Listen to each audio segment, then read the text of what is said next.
tonight again. Even in another lifetime, find me there. And let's do tonight again.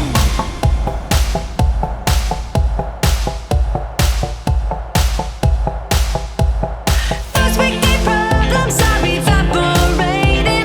Maybe I'm just guessing, but I've got a feeling. Whoa, we could dance all night. Whoa, not the end of time. We could do tonight again. Even in another lifetime, find me there. And let's do tonight again. Rewind until daylight. Repeat, rewind, and put your hands up. Oh, keep those hands up for tonight again. Even in another lifetime, find me there. And let's do tonight again. Even in another lifetime, find me then. And let's do it tonight. Well, welcome, ladies and gentlemen. We're just picking up these images. What are we, a K, just under a kilometre into this women's Section B at the European 10K Cup here in Spezia, Italy. And I do have to apologise for just losing those images. We had them on the start line, and then just as this gun was going, we just lost images of these women early on in this 10-kilometre race. However, just keep an eye on that 1 kilometre split just inside 3:20. No paces out here. This is going to be a very, very competitive race. Conditions, 25, 26 degrees, sun just starting to set, although it won't fully set until about 8:45, 9 o'clock this evening here on the northern coast in Italy. But there is not a breath of wind, and that is what these track and field athletes will care about. It will be the wind out there. And so, up at the front, very happy to just do the early workload. Gap's just starting to open up already. 22 to go. Well, that's a sight, isn't it? And it's why the 10,000 meters is one of the most exciting races of all. Well, it's grueling, it's enduring, but there is also a large tactical element to it as well. How can you cope with the ups and downs, the surges, and a lot of the athletes just choosing to ignore this early rhythm at this stage? And to be honest, can you blame them? Strength in numbers, it really is at this point in the race. So a few to look out for. I mean, for me, one of the fastest on paper coming into this. If you go on road times, and probably a little unfortunate not to be in that A race, which is coming up in just under an hour's time, is Andrea Romero of Spain. Sixth at their national championships over 5,000. 32-13 on the roads earlier on in the year at Laredo 10K.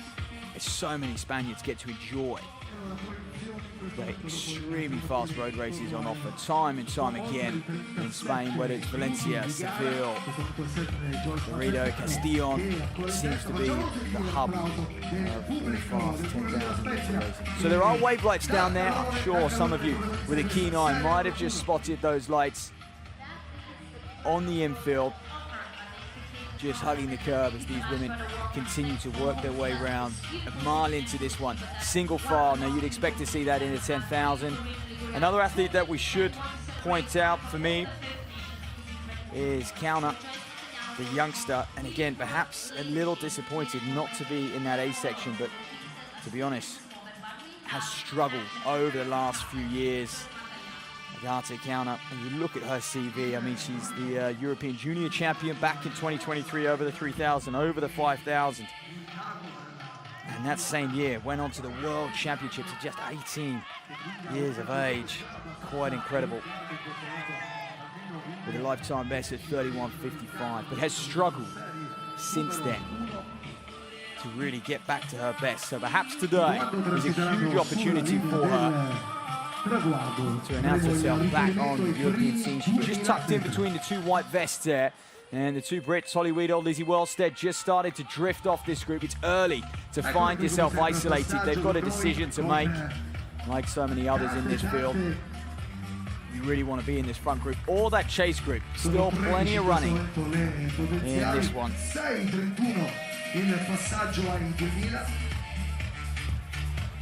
this is the situation after the first 2,000 people. We have Joyce Mataglia. That is fine. So these athletes looking very, very smooth early on through that first mile. We'll run through some of the athletes. The Norwegian is one to watch.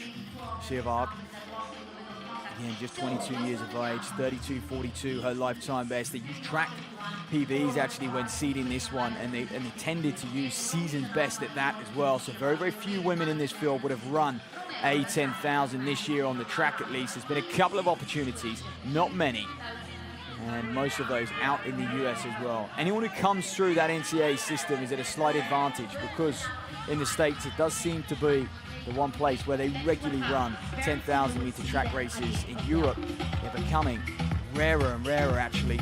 Il ritmo di Spezia 2026 per le protagoniste di questa serie numero 1, Joyce Mataglia. So this could well be the Romanian up front, Adelina Elena. Get an idea on her very, very shortly, but looking smooth. Little glance back as well, just to see where that pack are in relation to her. She's got a few yards. She's had them since the start of this one and looked very, very smooth from the get-go. Good to see, and leading that chase group, the Norwegian is up there, the Lithuanian as well. Nekrasini, 34.40. One to watch. Ukrainian, Kahoot. Hagar Keeney's in there, the Irish. Romero, mentioned her, certainly want to watch. Galamani as well, another athlete. Athletes just going for water early on in this one. You have to really. These very, very warm conditions for them, making the most of it on that backstretch, just drifting out, not costing them anything just yet. So Monica Silva is another one, Portuguese athlete, who's in this one, comes into this in good shape.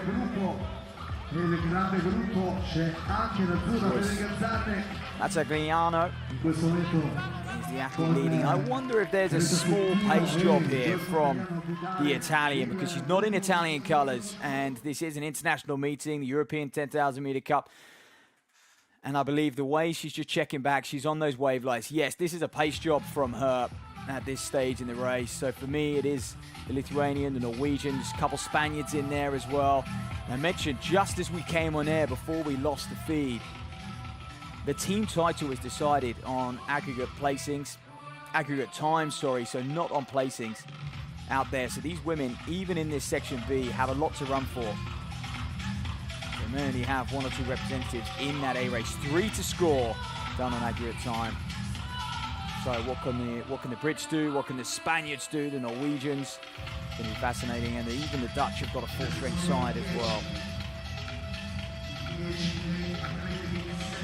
So then they're through 3,000. 9:55 over there on the far side. So another 3:23, and there seems a little bit of reluctancy to go with this one. Look at the athlete just in the dark maroon colours there, Counter, who again just works her way up. The Latvian, fantastic CV. I mean, can you believe she's still just 21 years of age? 33-minute 10K last week in Riga. So we expect her to be in that sort of form here today. Difficult to improve on a 10K time within a week, so I hope she was controlling that one. Well, it's a competition which dates back to 1997, designed with one sole purpose, to improve European distance running. And boy, oh boy, has it done that. When you look at the rise of the Europeans on a global stage, you think to the late 90s, the early 2000s, the dominance of the East Africans. It was rare to see more than one European in a 10,000 meter final or a 5,000 meter final. How times have changed now. And you look at the European 10K record, Clara Lucan, 29.50 a few months ago, and 26.43 for Jan Scrub as well. That's on the road, but I mean, just staggering. Well, that's unfortunate. Is that just seeing that could well be the German? No, it's not. Serbu. Looking at those yellow colors, that's a real shame for her. Her day ends early on. Marlena Elena Serbu of Romania there. And I wonder, you know, heat stroke can hit you hard even early on. They've got a bit of shade on that top bend. They'll appreciate that at this stage. It's a shame the pacer, Matagliano, has pulled off to one side, and now Romero finds herself at the front a little earlier than she would have liked. Keeping an eye on that medical tent, well, they might be busy later on as a few athletes fall by the wayside, but Romero confidently up front. Counter there just sitting back in second or third. She's probably got the most experience out of this field on paper, but struggling to recreate that form of 2023 when she was just 18, 19 years of age. Went to the World Championships 31.55.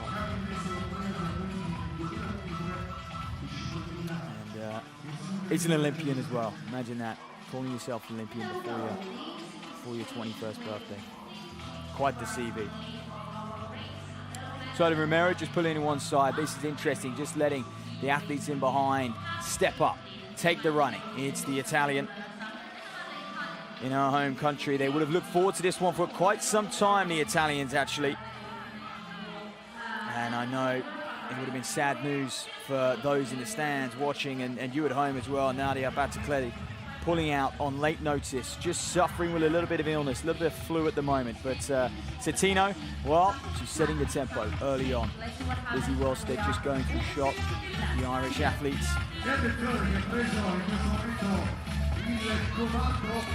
And they'll keep an eye on these splits. They were pretty much clipping off 320Ks there or thereabouts, and just starting to drop off that. The way this race is going, I wonder if they are maintaining that rhythm. That front pack has whittled down, thinned out a little bit, hasn't it? As they go through another 323 kilometers. That's good going in, 15 laps to run. They were 9:55 at 3,000. That's how it stood at that stage. However, 4,000 meters into this one, 10 laps in. Cettino, is she just squeezing, asking the question of those around her. And some athletes still choosing, 15 laps to go, getting near the halfway point. And a little bit like in a marathon, when you've got to be fueling early on, you've got to keep your temperature low.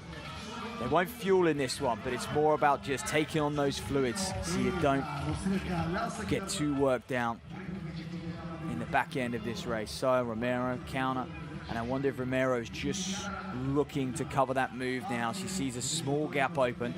She's relying on Galimani, Marta Galimani, the other Spaniard in this one, the veteran, 33.11, her lifetime best over 10,000. So welcome if you're watching, everybody. It's Matt Seddon. I'll be bringing you action from the European 10,000 meter cup all evening long. We're about halfway through, just approaching halfway in this women's section B to really kickstart the evening. The men to go next, and then we've got those 2A races to cap off another historic year for 10,000 meter running. And these athletes will have a lot to run for at this stage. They know what's ahead of them this summer with the European Championships in Birmingham. And we'll keep an eye on that qualifying time and those rankings. I mean, currently, because road times are allowed, 37 women have run sub 32 flat. That's the standard. Ooh, a little bit of argy-bargy there. Counter just looking to jump herself out. The Latvian in the darker colors. Cettino back to the front, then Galimani. It's almost like Galimani and Counter just letting Cettino drift across them. Go out there, get the water, and then come back, and they're happy for her to lead. They don't really want to lead themselves.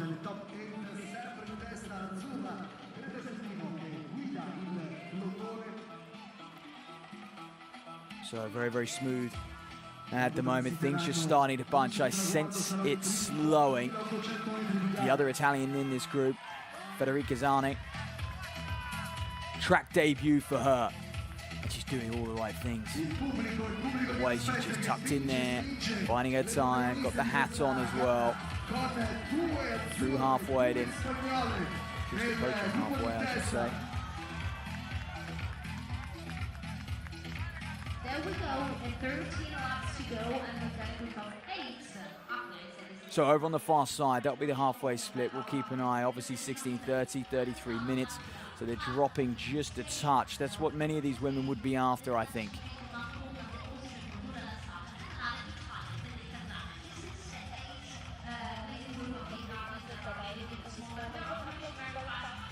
What they'd have in their mind. Some of them, a lot of them have gone much, much quicker on the roads as well. And it shows you, I mean, the debate will start, won't it? The difference between track 10,000 meter racing and road 10,000 meter racing. And for me, it's stark. And conditions, yes, they're brutal at the moment, 25, 26 degrees. But if you're going to race a championship 10,000, the chances are it's going to be above 20 degrees, because anywhere in Europe in August is 20 degrees plus. In fact, Birmingham could be one of the coolest European championships we've seen for a while. You think Rome, Munich, Berlin before that. We've had some extremely hot championships over the past decade or so. So that's it. And so if you're a governing body watching this one, this is where you want to pick your team. This is probably where you want to judge your athletes. Interestingly, many of these nations have had their national championships already. The Spaniards just a couple weeks ago. The Brits had theirs last weekend.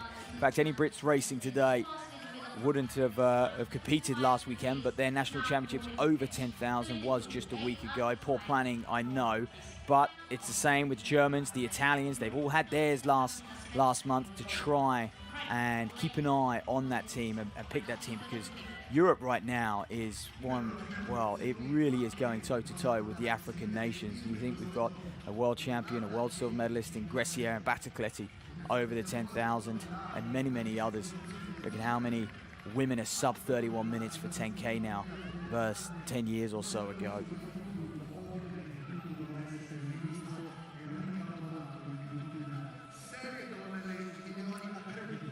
So then things are starting to get a little cagey. Everyone's just taking a turn at the front, just doing their bit to keep this pace moving along. And that's the right thing to do at this stage.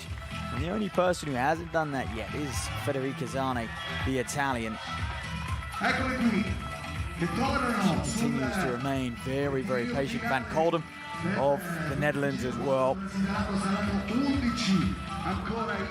An athlete just nearing 30, track lifetime best of 34.52. Well, she's going to absolutely obliterate that if she stays tucked in that lead group.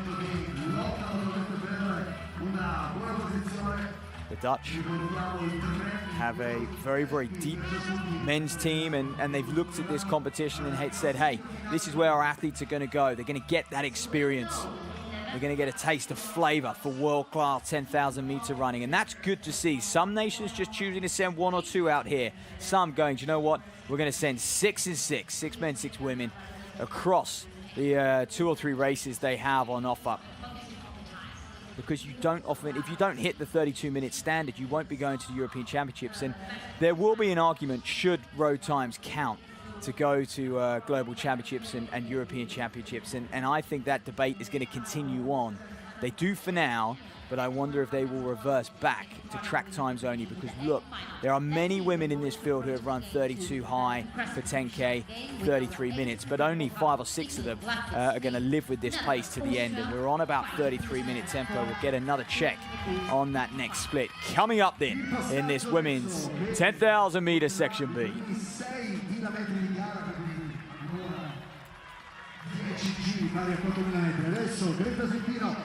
So the Italian Citino continues to just push things along, a 3:27 kilometer, and that's why she sensed it slowing. Things were starting to dawdle. Counter went to the front, and she just began to slow things up a little bit to see if they could get through another kilometer together, but that's not going to happen.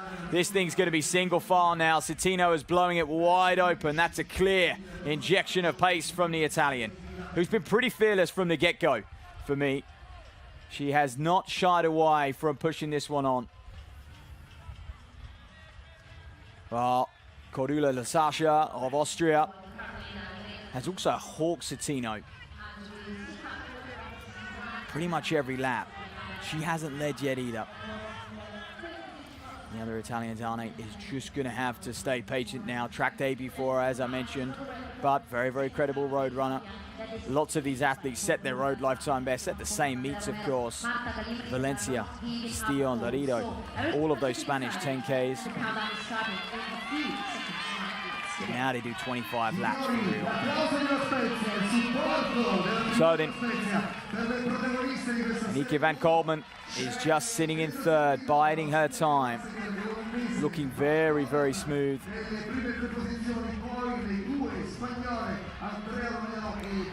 Started her career 800-meter runner, worked up through the distances as well. In fact, very, very new to the sport of track itself. 9:16, her best over 3,000. Converts that to a 15:34, would you believe it? That was this weekend last year. Massive breakthrough for her on that occasion. 32:07 in Valencia last year as well. So we've seen what she can do on the road, and she's tried it all, has the Dutchwoman Van Kolman.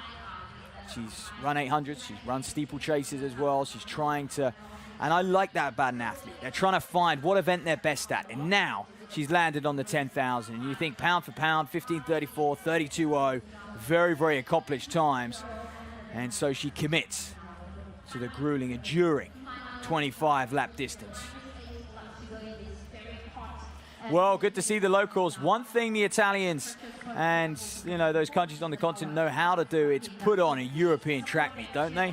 Always a great atmosphere, always in beautiful scenic locations, time and time again. What is Durban, Jackman and Hagakini, the three Irish women just leading what is one of the chase groups. There's several actually, and there's several individuals just struggling, solo grinding out there at the moment. So 8 laps to go, 2 miles of running for these women in Section B. Cetino, Lasacha, Van Kolman, and the 2 Spaniards, Guillemani and Romero. Well, they've quietly sneaked their way back onto this pack, haven't they? And they've been a little bit more patient about it. Cetino really did inject some pace. She gapped the field. She threw it wide open and continues to just plug away at the front. And at this stage, this late on in the race, I don't think she's going to get any help, the Italian. Not for me. I think the Austrian is just going to comfortably sit behind. The Spaniards don't seem interested in doing any of the work out there, any of the heavy lifting. They'll leave it late. They've got a good close. All of these women pretty evenly matched. Got it right around that 32-minute mark. They're running a bit slower than that here today. They'll be closer to 33 if we can see a close. It's not easy to just interpret this competition today with the hot temperatures ready to go. But do follow along live. Incredible race, 24 minutes. You can capture live splits, that is, as well. So you're watching it live. But live splits over on the European Athletics website. 16:44 at halfway. Cetino is leading at that point, and she's been leading ever since. She's done some hard laps out there. 7 laps to run, then still Cetino. And it's going to be... There's a decision that these athletes in behind her have to make now. Are they just willing to win here for their team, or are they going to push the bat out, chase the clock a little bit? Because the team scores, it is made up of the aggregate of your first 3 finishes. So they could help their team if they do chase the clock a little bit here today. They will count towards that team title. It's a fantastic initiative, I say. It just encourages the races to get moving a little bit out there as well. 28th edition of the European 10,000 meter cup. I mentioned before, designed to improve European distance running. Job done, if you ask me, when you look at how we're performing on the global stage and the depth that we have. 37 women already in Europe, sub 32 minutes for 10 kilometers. That's spread across the road and the track. And that, of course, is the magic mark to get you to Birmingham in the summer. I wonder how they'll split that. Of course, there'll be some women who won't run the 10,000 in Birmingham. They might be a 5,000 meter specialist or a marathon runner. However, it could well be a headache if all 36 turn around and say, I wouldn't mind taking it apart. Cetino certainly looks like someone who wants to be at the European Championships in the summer, comes into this in fine form, confident. You've got to be confident. When you're out front like this, you've got to be confident in your ability, and she is that. Sasha just in second place, where she's been all race long, really. It's almost like she spotted Citino as the threat, as the athlete who was going to get things moving. And you can see most of them now just pouring the water over their heads, just trying to cool themselves down a little bit. It's not about taking the fluids on at this stage. 5.5 laps to run. And keep an eye on those gaps just opening up as well.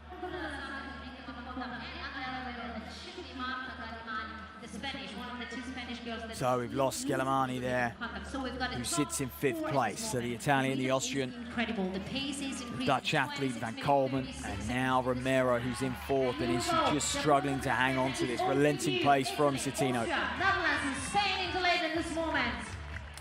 Bit of strapping on her shin there. I wonder if she's nursing a bit of an injury, because on the road has looked absolutely formidable this year.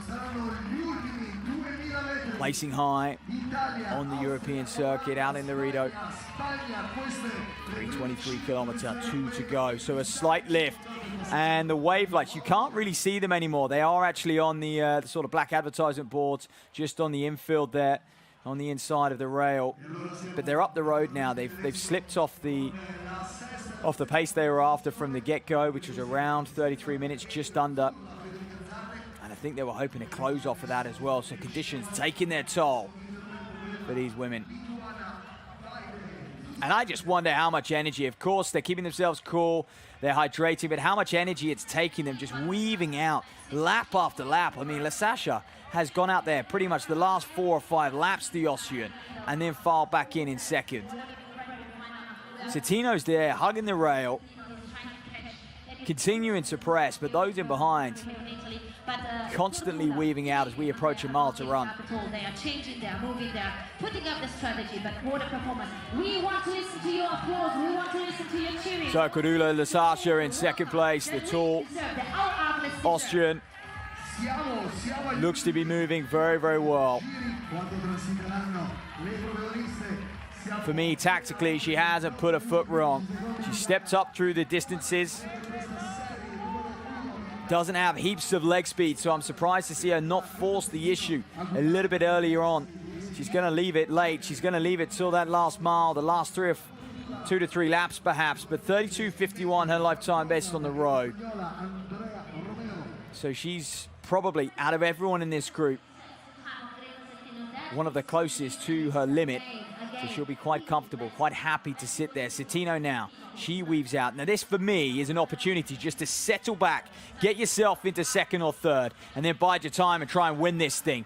Oh, and what a waste. She moves out, misses the cup as well, but tactically can find herself in second place now. She's let Lasasha, the Austrian, hit the front. 3.5 to run, ladies and gentlemen. If you're watching at home, welcome. This is the European 10,000 meter cup live from La Spezia in Italy, the northern coast, in its 28th edition. And this is the women's B section. As Citino is starting to struggle. Do you know what? Lasasha has decided that that was an opportunity. Into the final mile, going out for a drink with Citino, missed it. And now perhaps regretting that one. She finds herself in third and struggling to hold these women.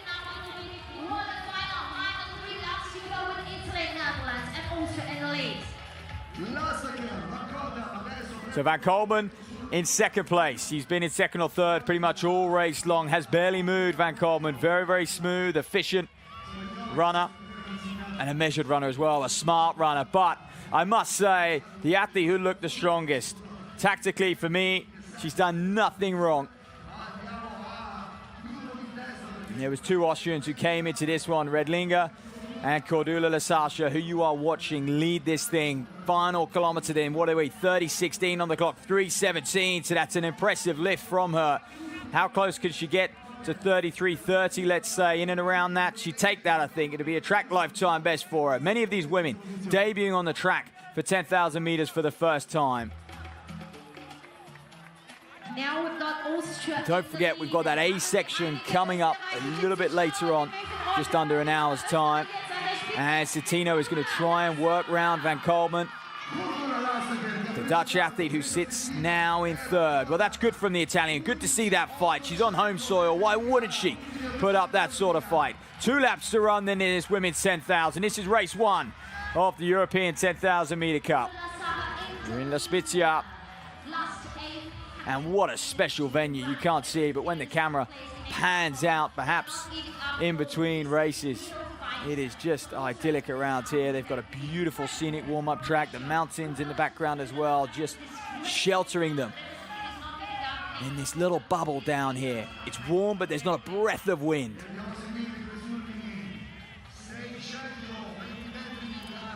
So the tall Austrian, who really is finding her feet over 25 laps now. This is a great performance from her, and there are ranking points on offer today. They won't run inside that 32-minute standard, these women. But the best they can do is give themselves some ranking points, and perhaps on the off chance, on the rare chance, they might get a late invite to the European Championships in Birmingham. So far, though, 37 women have that standard, and if all 37 decide to go, there won't be room for these 3 up at the head of this B section. Well, Van Coleman's not done yet. She's rallying, isn't she? She knows she's just got, what, 90 seconds left of pain. But no one is going to stop this woman. She's going to be our first winner of the day. 32.10 at the bell there. She's going to be well inside 33.30. And for me, what can she muster up over this last lap? Because we all know championship 10,000 meter running is not just about those who can endure pain for the longest, but you've got to be able to mechanically shift gears. You've got to be able to wind it up. You've got to be able to respond to attacks as well. And Lasasha is showing she's the full package. She can do it all, the tall, rangy Austrian. This is phenomenal running from her. Checks back, 200 meters to run. She's got a healthy winning margin for me. As she moves around, this is the first lap runner we're going to see of the day. We might see a few more in that A section to come. But I think this is when you know 25 laps is for you, when you can endure 23, 24 laps of the track and then start striding out like this, arms pumping, knees as high as her chest. Lasasha, the Austrian, is going to be our first winner of the day as the officials ring the bell lap for others out there still suffering. This lady is going to raise her arms aloft. 33.22, a 3:06 final kilometer. Is impressive closing speed from her. Citino coming through for second for the Italians as they clap with delight. And Van Goldman in third. I tell you what, Citino, what an effort from her. Rallied and rallied and rallied, you know. Coped with adversity several times through that one. Missed a couple water stations. Moved her way out. Led for so long as well. But how about that? Look at this from Lasasha.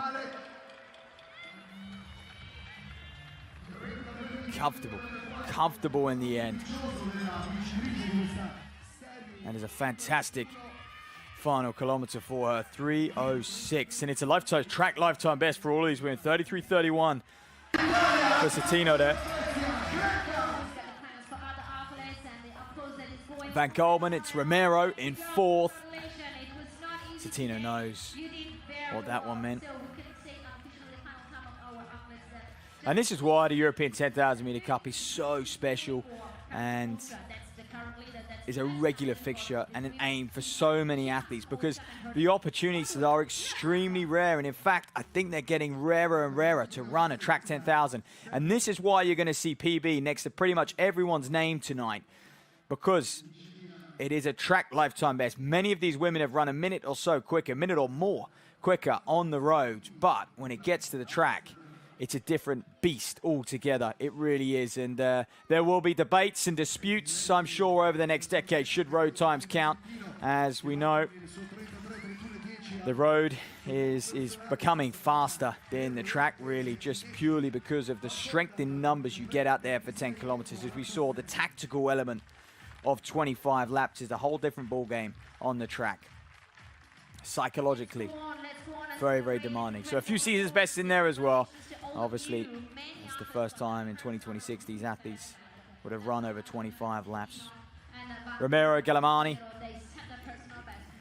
Dani as well, the other Italian in 7th there. 34-31. We'll keep an eye on a few others. Pues nada, he acabado ahora mi debut en 10.000. La verdad que al principio me he puesto un poco nerviosa porque íbamos muy lentas y me encontraba muy bien, pero conforme iban pasando los minutos se veía que quedaban aún 20 vueltas, incluso 15, digo, mejor resérvate, me he abierto un poco, he dejado pasar y íbamos cómodas, pero con el calor que hacía era como que los cambios, notabas las respiraciones de cada una, he intentado hacer todo lo posible, pero no tenía más cambio, demasiado calor, pero bueno, estoy contenta. Pues bueno, he terminado mi participación en la Spezia.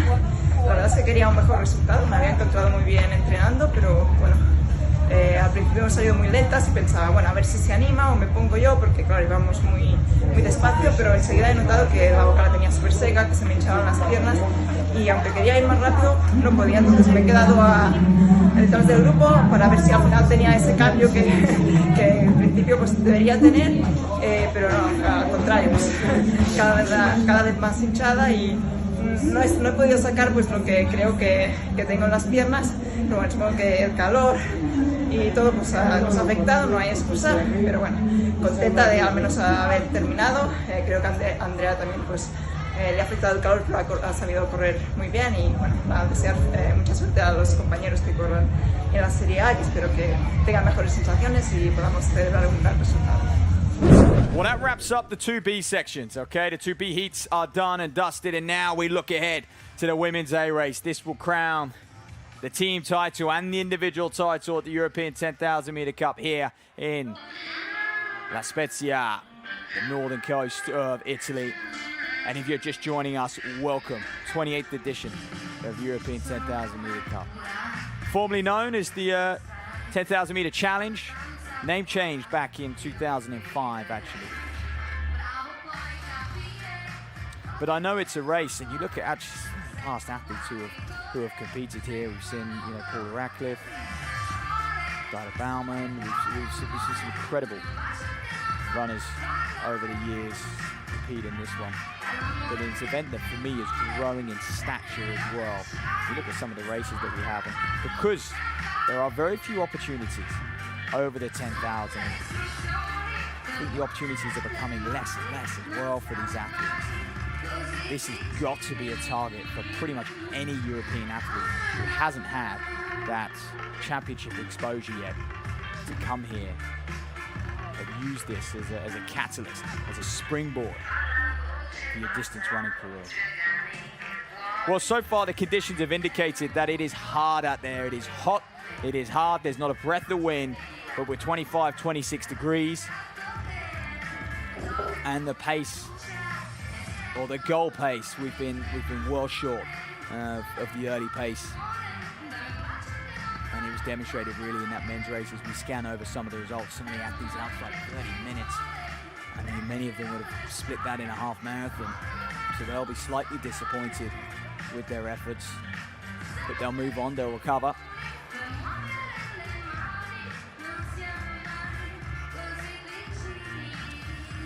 So look, you may have seen earlier on in the week the withdrawal of Nadia Battacletti on Wednesday. It's a real shame, suffering with a bout of flu. Opened up her season with a 4:05, or 4:03 was at 1500. Actually in Italy, was looking forward to coming here and claiming the team title first and foremost for the European 10,000 meter cup, and no doubt the individual title. I mean, she's a class above pretty much any European now. That being said, the European 10K record on the roads has been slashed down to 29:50. Clara Lukman, and I'm sure Battacletti will have her eyes on that. But with her absence, for me, the door does open to Alicia Szabo, the French athlete, Mariana Mercado as well. Portuguese woman comes into this in great form. And how about Elżbieta Glinka of Poland? 4 years ago, was a recreational runner with a 93-minute half marathon lifetime best. Now at 32 years of age, comes into this as one of the race favorites.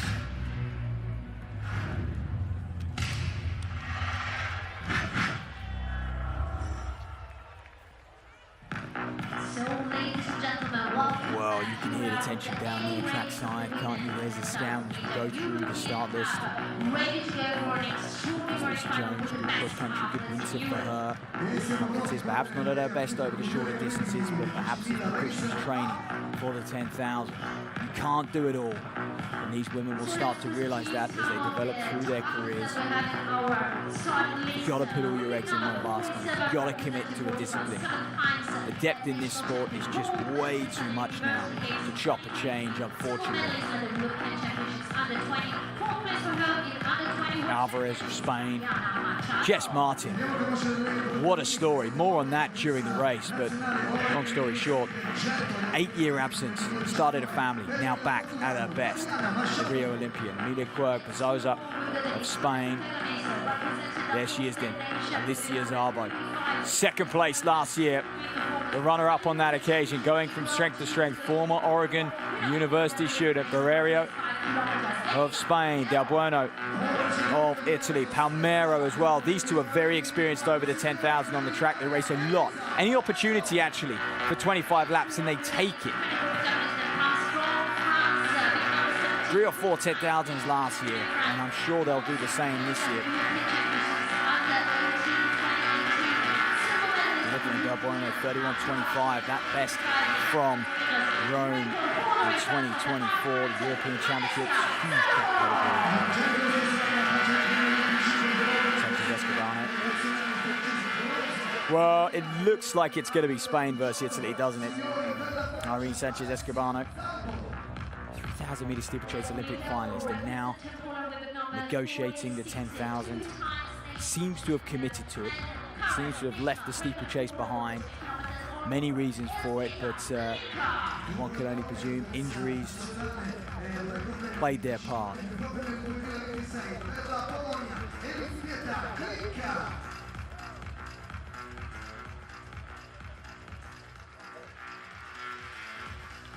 So then, moments away, the women's 10,000 meters European Cup.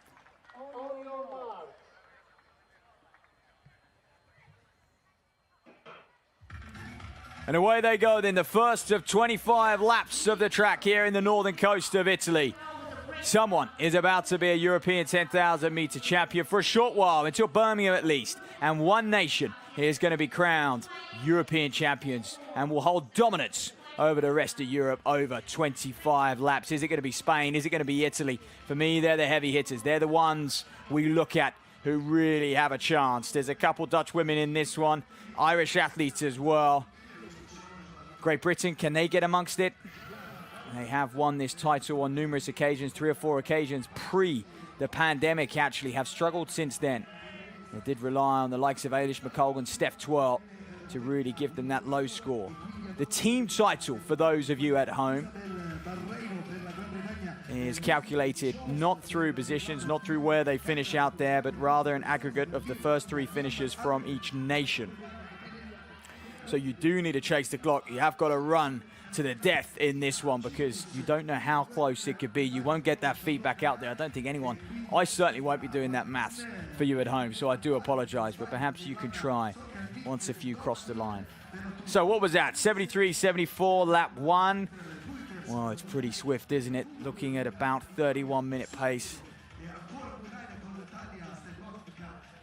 Early on, 31, 31.15, 31.30 would be a great mark for many of these women.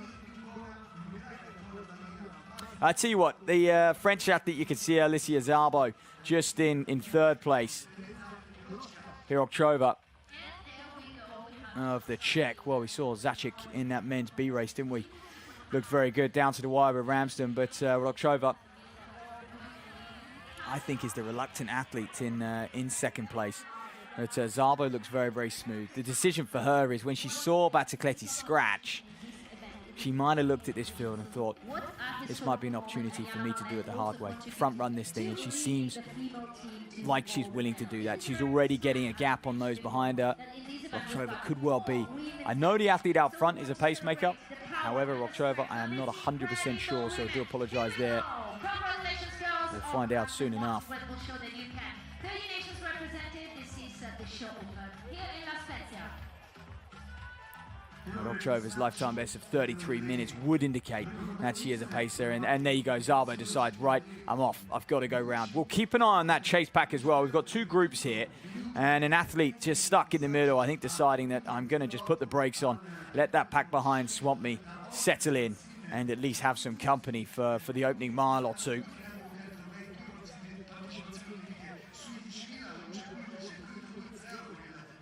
So then it might not just be Szabo who features. I mentioned the Spaniards, Sánchez-Escribano, 32-22, 11th at the European Championships over the steeplechase and 11th in Paris over the steeplechase as well. 31-35 on the roads. Many of these women have sub 32 minutes. The European qualifying standard is 32 minutes flat for them. They do count road times, 37 so far when you look on the road to Birmingham. So that's 3 per nation have got that standard boxed off. So for many of the women in this field, they've got the standard. This is the practice championship style racing. This is to see what you can do in hot conditions. They're not necessarily benefiting from a pacer further back as well. They have got the wave lights that they can just have a small reference to how they're moving each lap. But I don't think they'll pay too much attention to that. You've got to listen to your body in these conditions. You can't just run to the clock. Not a breath of wind, is there? Well, Italy will also host the European Under-18 Championships later on in the year. That'll be in Rieti, a track which is home to so many world records. World records of the past, that is. Don't think it holds any current world records.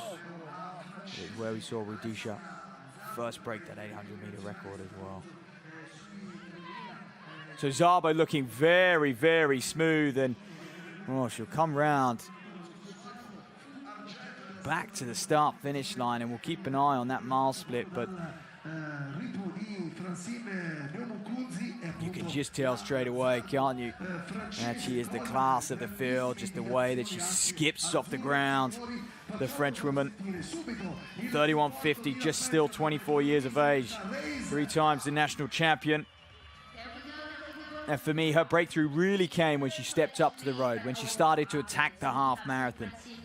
There we are, 4:58 there for the mile, there or thereabouts. And now holds that national record of 68 minutes and 20 seconds from Valencia last year in October. But studied this event and worked hard. And the distances a little shorter on the track as well, the 5,000, the 1,500. That was the benefit she got studying it out in the NCAA. Went to Oregon, got exposed to championship racing, and it's something a lot of women in this field haven't had yet. Championship 10,000 meter racing, even championship 5,000 meter racing beyond the national championships is rare for a few of them. So they'll be looking to book their ticket to Birmingham.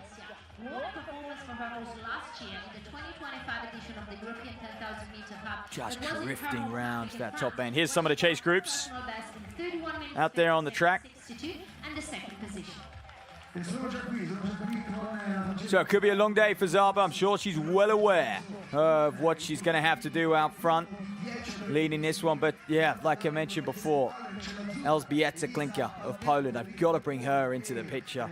And she's in this chase pack. And one of the reasons for that is, 4 years ago, she was a fully recreational athlete, 93-minute half marathon lifetime best, and now right on 32 minutes for 10 kilometers on the roads. And we are at a day and age in our sport where we're starting to see more recreational athletes really pick our sport up, perhaps a little bit later on in life, and train like a professional 4 or 5 years. And it's so accessible, our sport, as long as you find yourself a good coach and you're able to be patient and put the work in and stay committed. There often is no limits, and Elżbieta Klinka probably can't even believe that, but she is a fantastic inspiration to anyone out there who is enjoying watching this 10,000 meter race and thinking, I wouldn't mind doing that. Well, it's possible. Even if you haven't broke 90 minutes for the half marathon yet, it's possible.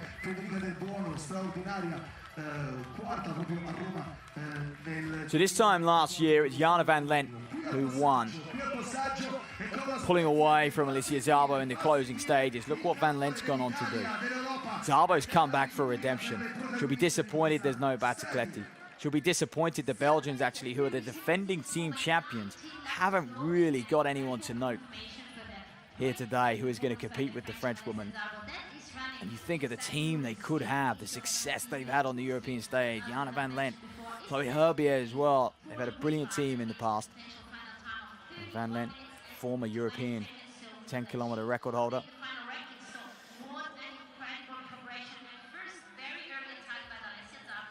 So the next split we'll get, ladies and gentlemen, will be the 3-kilometer split.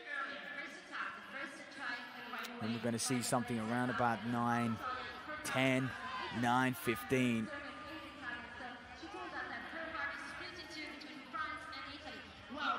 Went through 2 kilometers, 6:12. Are you ready, Los Spezia, to welcome Keeping that rhythm just in the leading? pretty steady at this stage. This is where it's going to be difficult though for Zarbo. Once the pacemaker peels off to one side, she's going to be all out there on her own.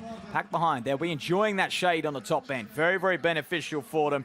They can keep that pace honest. No one at this stage wants to help the Irish woman,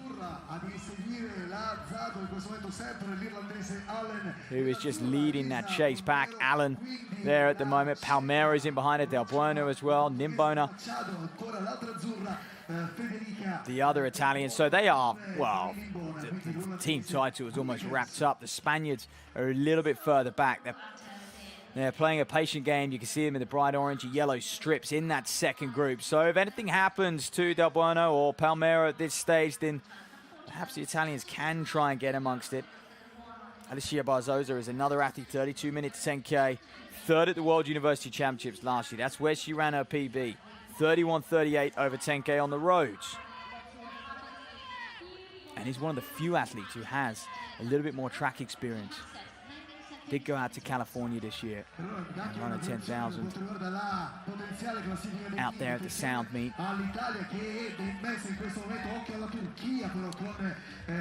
Sánchez-Escribano, that could be a sad day for her. Tough day at the office if she's already dropping off. Didn't quite get a look on that bib number properly. But it's all Alicia Zarbo at this stage, isn't it? 17 laps to go. And just out front, cruising along. She'll want the pacemaker to stay in this for as long as possible as well. 3 kilometers in 9:22. I'm sure many of you would have seen that flash up on the screen. But very, very comfortable. That was a 3:10, so she's gone 3:05, 3:07, 3:10. So they are slowing a little bit out front, but that gap is growing. So she's just steadying the ship a little bit. She's just got to get through the next few kilometers. I think once you're over halfway, you can start to grow in confidence a little bit, depending on how you feel, obviously. But that chase pack aren't coming back. Still plenty of running left to do. And Zarbo's definitely an athlete we look at and we go, yeah, she could well feature in Birmingham. Depth on that women's side at the moment. That, like I said, the European record down to 29.50. That's on the roads. On the track, of course. 29.06 a fancy sound. How about that? I think that's going to be safe for a few years, isn't it? Goodness me. Out in Hengelo a few years ago, just in that coming out of COVID. That's when the world record was set as well. 2021, Cheptegei and Gidey. Gidey 29.0, Cheptegei 26.11. But they haven't really been threatened for a while, those records now. And I think it's just because of the opportunities to do a fast 10,000. To do a 10,000 in perfect conditions is very rare now. There aren't many track 10,000s, let alone ones in cool, calm temperatures, wave lights, paced competition to take you deep into the race as well, to do battle with. You don't see it often, but it takes an athlete to even get into that sort of record shape to want to attack a record. Many of them are happy just battling out here, as you can see now. So do forgive me, the Czech athlete is still in this one. She might not be pacing. She's faded back a little bit as we look at the Spaniards, a couple of Ukrainians as well. Emilia Quirk, I could just see tucked into that pack. Lucy Jones, another Portuguese athlete. nel gruppo. Signori, serve l'aiuto della Spezia, serve l'aiuto della Spezia. So there we go, Szabo continues to lead. It's another 3:10 kilometers, so I'm pleased to see that actually, just because it shows that they were getting slower and slower and slower through that first 3 kilometers. It was 3:05, it was 3:07, then 3:10, but now they seem to have found a rhythm at 3:10, and that's encouraging because you can just clip those off and then look to rally, really, when you get into the business end, those closing kilometers towards the back end of the race. Current European lead, ladies and gentlemen, Lisa Merkel of Germany, 31:32 in California. Her lifetime best of 31:10. Shows you the level you kind of have to be to translate that road time to the track. It's probably worth 20, 30 seconds in these conditions. Might even be more than that. So when you look at Szabo, and you look at what she's done on the road versus the track, she's 31 flat runner on the road. That's from Prague last September. She really was in terrific form then. Bit of a twilight period for her. Prague into Valencia. 31 minutes equated to 68:20 over the half. Well, I wonder if any others want to help out in that chase pack, because there's a world here where Szabo is going to be on her own for about 5 kilometers. And can they work back to her? Palmero's lead, Allen in second, got the Turk in 5th there, Galaikas, Mercado. Mercado's an interesting athlete, representing Portugal.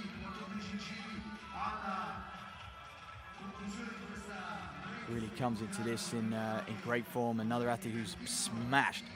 That's a 32-minute barrier.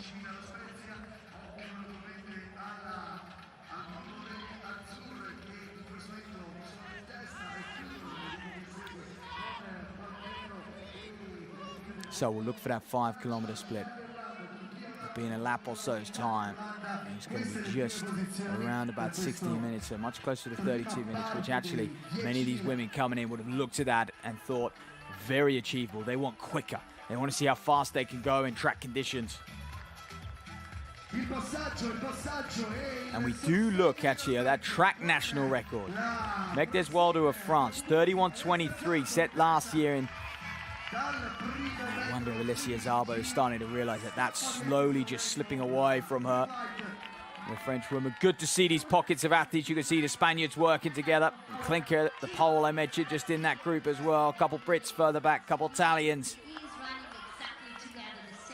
You have to. You have to hang on to anyone you can in the 10,000. You've got no choice. Even if you feel like they're just going a little quick, just get a toe for a lap or two. You've got to break this down. And there's a few experienced heads on the sidelines. They'll know that better than anyone. I do fear for Palmera, the amount of leading she's done in that chase group, all out on her own. She too is effectively front running. 3:13 then, 15:46, so slows again for Szabo up at the front. However, not necessarily in control of that herself. She's just in behind the pacemaker. Francine Mia Mokununzi.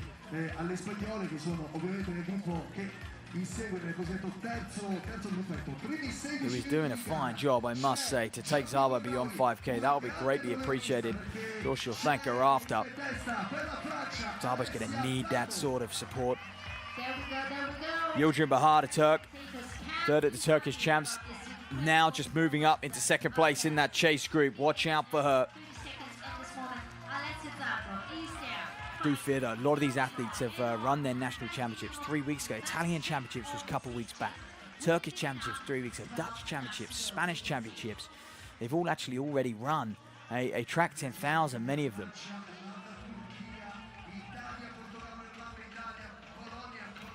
And that is because there would have been a selection to get here to represent your country at the European 10,000 meter cup. So what's the fairest way of doing that? Well, holding a championships.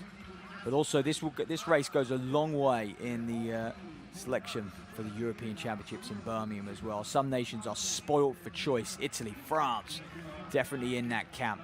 Whereas others are just looking to try and boost their world ranking and perhaps even sneak under that 32 minutes. At this stage, though, the only person going to do that is probably Alicia Szabo. What is she, 10-15 ahead of that chase group who went through halfway just under 16 minutes. So it's on for them, but they're going to have to keep it pressing through the hardest part of this race.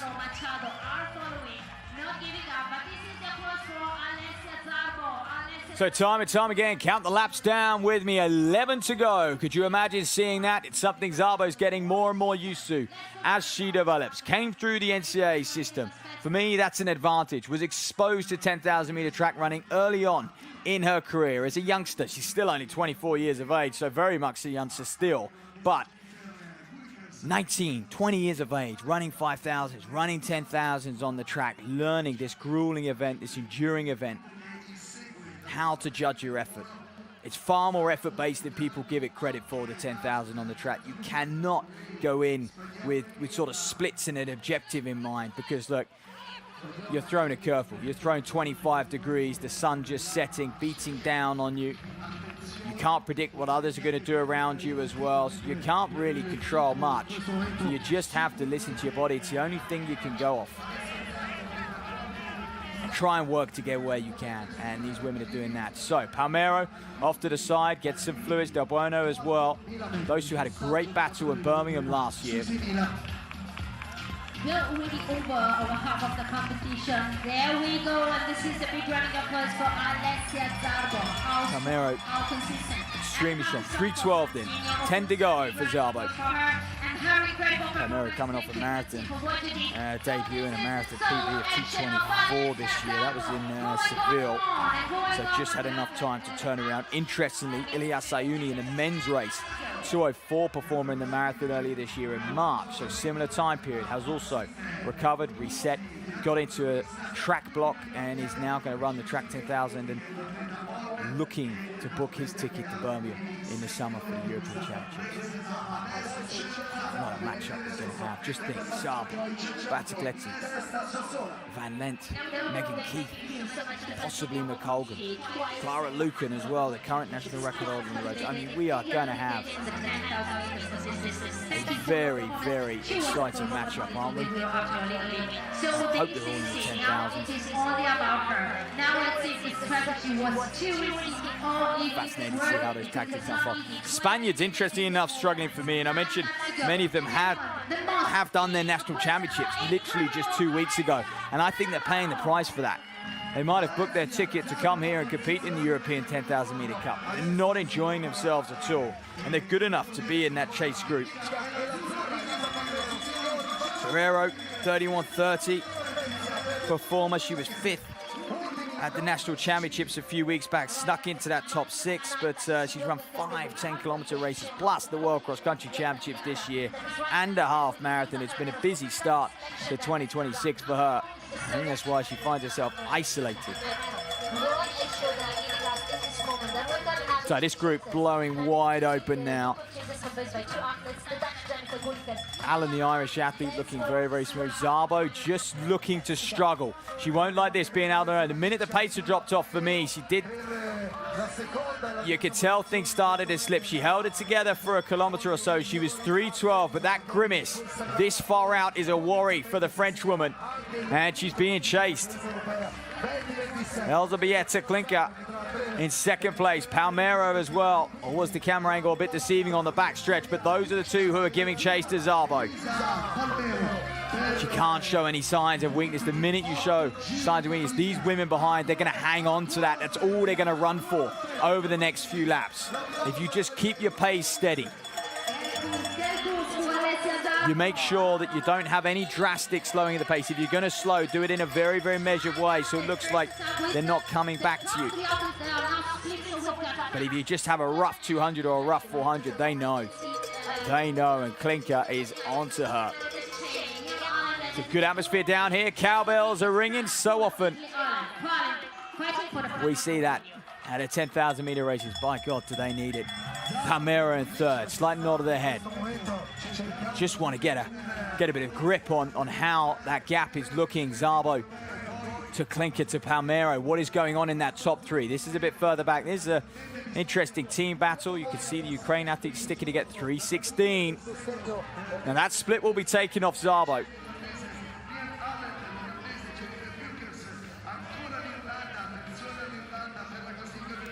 As we see a few more go through that start-finish line.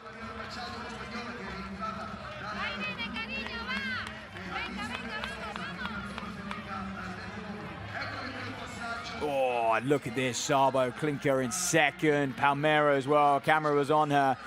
Oh, this is extremely telling, isn't it? Just look at the facial expressions from Alessia Szabo. She was second last year, runner-up. It was a completely different race. She would have felt the pressure to go after the pace in this. She would have come here going, well, what's the point if I'm not going to challenge to run sub 32 minutes, why bother? And went through 5 kilometers, 15:46, way ahead of the chase pack. But now things are starting to change. Elżbieta Klinker in second place, the pole. 4 years ago, 93 minutes for a half marathon. Her journey in this sport was just starting. Meanwhile, Alessia Szabo, studying out at Oregon University, in her peak at the NCA.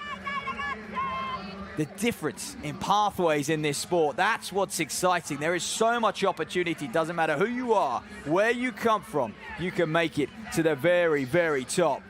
And if Klinker pulls this off, this will be the biggest victory of her life.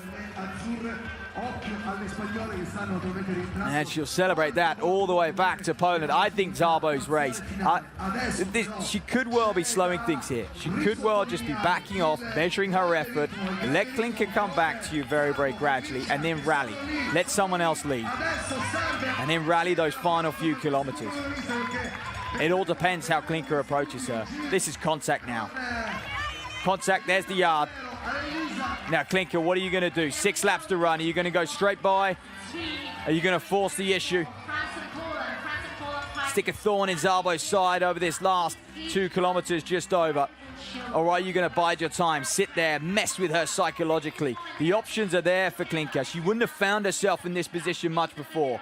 A lot of her career, she spent time on the roads. This is a fascinating track duel, isn't it? One of the ages. There's Amelia Quirk and Lucy Jones just on screen. Those two look to be just sharing the laps out, the two Brits. I've seen Jones lead for a couple times at Quirk, and that's the advantage of having your teammates out there on the track with you for 25 laps. Oh, that's cruel from Klinker. Decides she'll get up to Szabo and she'll sit in behind. Szabo looks to just be lifting it now. You can tell by the cadence. Went through a rough patch. Now Klinker decides to strike. Szabo checks over. This is a world-class athlete in Alessia Szabo. Second last year. She'll be tough to beat now. And I wonder if that was the right decision. Elżbieta Klinker of Poland.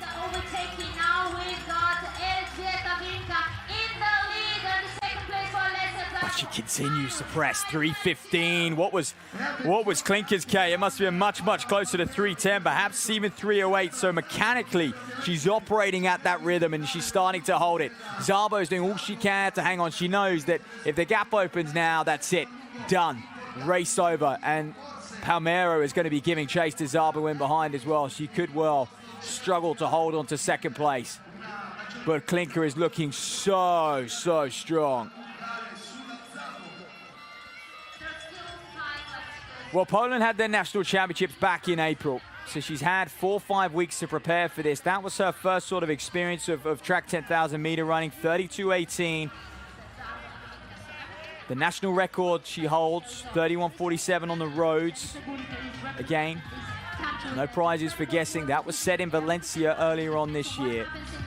She even dabbled in the marathon. Like I said, she started as a recreational runner. She started running half marathons, 2:34 for the marathon. She quickly went from a 93-minute half to 2:34 in 2024. And back in 2025, she was 33rd at the European Championships, European Road Running Championships, I should say, over 10 kilometers. But I tell you what, just going from strength to strength. Szabo just struggling to get round that group of Ukrainians. One Spaniard in there as well. She's still battling for second. She knows she's got to keep plugging away if she's going to defend that silver crown from last year. But Elżbieta Klinka, this is a name for the future. You go through the record books, you go through the past winners of this event. You look at Jana van Lent, Alina Ray, Yasmin Khan, McColgan, Twirl, and you look at their careers, what they went on to do. And we could well be watching this back in 3 or 4 years' time and thinking, well, it was obvious. Look at the development of Elżbieta Klinka so far and perhaps into the future as well. Palmero battling hard, the Italian. So we've got the Polish. She knows there's a huge scalp that lies ahead in Alessia Szabo, but also this could make a difference to the team title. The faster she runs, don't forget that team prize calculated by aggregate times for the first 3 finishers across the line of each nation. No team title for Klinka. She's the only Polish athlete here today. And as she laps the 2 Brits, those runners at the head of this field will enjoy the fact that there are runners to lap out there. There's runners to aim at, to hunt down. That will keep them motivated. 3 laps to run for Klinka. Now we have seen 3 laps to go for the top 3 athletes. Klinka, Szabo, Palmero. They're not giving up. They're not losing the meter. They just maybe, let's say, increase a little bit the advantage. And oh, how That is really progressive. patience has prevailed in this one. It so often does, doesn't it? And Elżbieta Klinka knows she's just got to keep plugging away. She's hurting bad, but that gap is there. Szabo is being chased by Palmero. Look at the Italian on home soil. They will go nuts if she challenges Szabo over this last kilometre. That gap is getting shorter and shorter. So another 3:15 for Klinka. It was the 8th kilometre, really. She put her foot down. She rallied. She closed the gap. She worked up onto Szabo and then decided to just measure things a little bit. She has to really. She has to be safe. She has to make sure she gets to that finish line in one piece and can rally again over the last lap. We want to listen to you, all the And after this performance, no doubt, she'll turn her head. She'll prepare for those European Championships in Birmingham, 8 weeks away now? 8 to 10 weeks' time. Alessia Szabo, Tickets still available for you at home. 0.2 kilometers, and what a performance like. Elisa I think the women's 10,000 is on the second night of the championships, actually 16th to 26th of August at European Championships in Birmingham. So what a story. This is a new face for many. She's been quietly working her way up on the road scene. 32 years of age, but in her absolute prime. And what's next for her over the next couple of years? We will find out, I'm sure. Alessia Szabo, still just 24 years of age. Last year got silver behind Jana van Lent, who went on to break the European 10K record on the roads. And today, perhaps slightly disappointing for Szabo. She had no option. She was cornered, really. It was to go with the pace or sit back and wave a fast time away. But I think she's done that anyway. Look, they're going to come up with a lap to run. Klinka's going to be around about 31:40, you imagine. So the bell lap for this Polish star, Elżbieta Klinka. Her lifetime best of 31:47 on the roads. Can she run an outright personal best here today in Spezia, in the northern coast of Italy, in extreme heat as well? It's 25 degrees out there. I noticed on that last lap, she grabbed a little cup of water, just wanted to cool herself down a bit. She had time to do that. She let Palmero lead that chase pack for so long as well. This is a runner who a few years ago was a recreational athlete. She's not running like one now, though, is she? How quick has she learned and picked this event up? This is a dominant performance from the pole, showing that no matter where you come from, who you are, you can achieve amazing things on the European stage and possibly the world stage. Who knows where she'll go next? Palmero's rallying. Where's Szabo? Is she in shot? She looks like she's just a little too far ahead, but Palmero will do her best to hang in there, run a fast time for the team, help towards that team scoring. But what a run from this woman then, just inside her lifetime best, 31:45. Elżbieta Klinka, 2:58 final kilometre. That will turn a few heads. And Szabo comes across the line. 31:56. I'm a little confused. Palmero as well. Just outside 32 minutes. And the reason I say I'm a little confused is because I saw a few athletes stop who were definitely lapped athletes as they went through the finish line. And I'm sure they've realized they have to get going again. 25 laps, not easy when you're in the hurt locker from probably about lap 5 or 6 in these conditions. These women would have been struggling.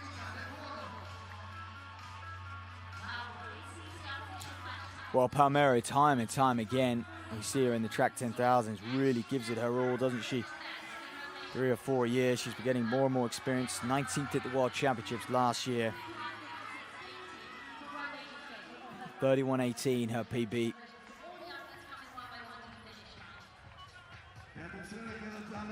Well, confused, surprised, can't quite believe it, nor can we. 31.45. One of the few athletes now who has a faster track lifetime best in road. Elżbieta Klinker. Palmero will rest, I think. Spread herself out over the track for a little while longer, but there's the closing scenes of Klinker.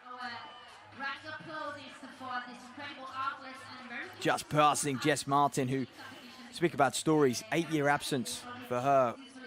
Rio Olympian in the 10,000, went away, started a family, and now back in British colours, so great to see. Ah, yes, it was Lucy Jones, you see just in the shot, who sort of stopped, confused, thought she was done.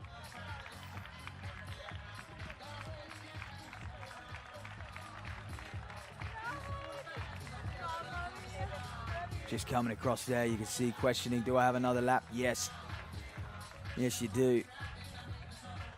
Tough realization for her.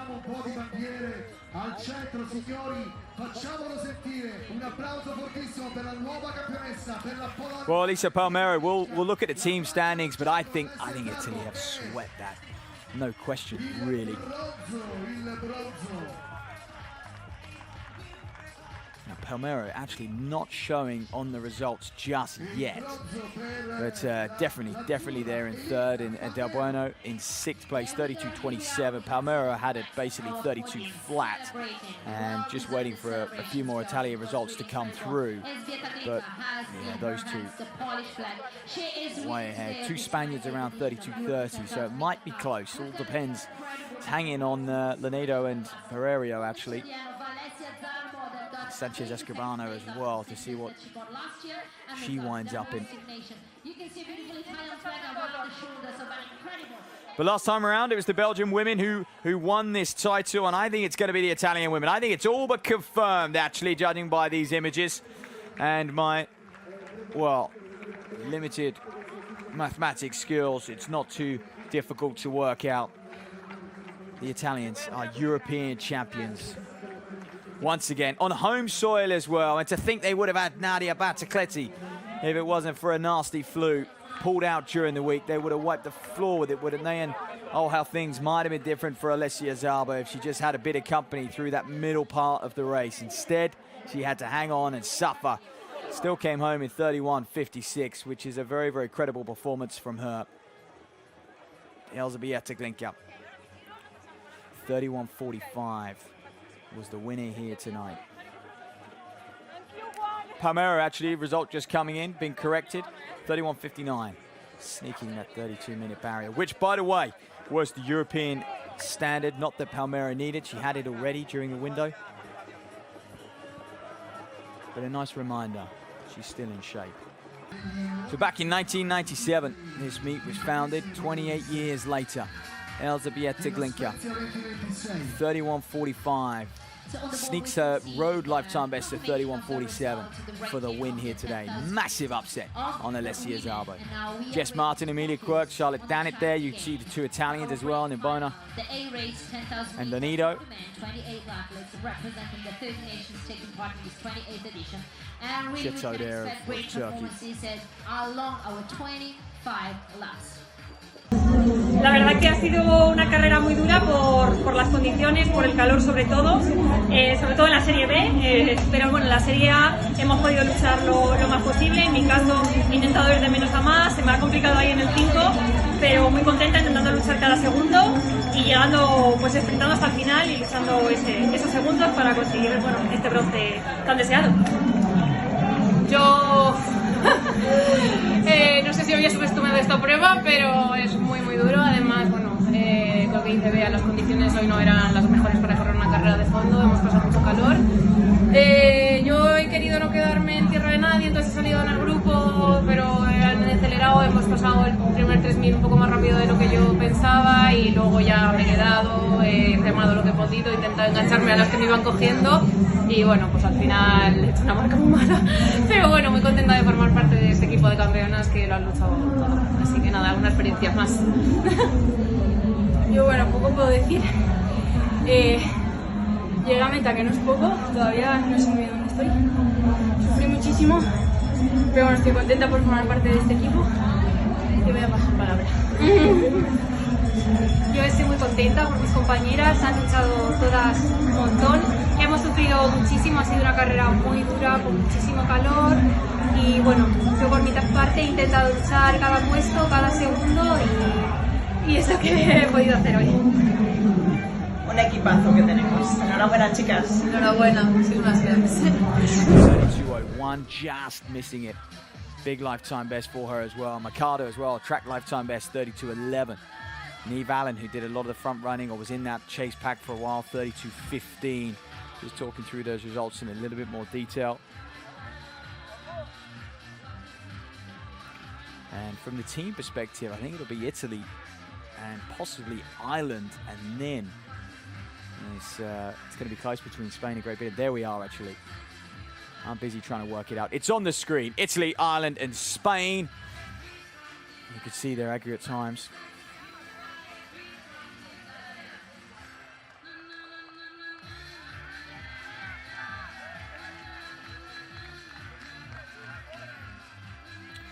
Okay, ladies and gentlemen, just one more race to run. These men are being called to the line. It's the European 10,000 meter cup, a race. And the seeding for this, quite simple, really. Anything sub 28.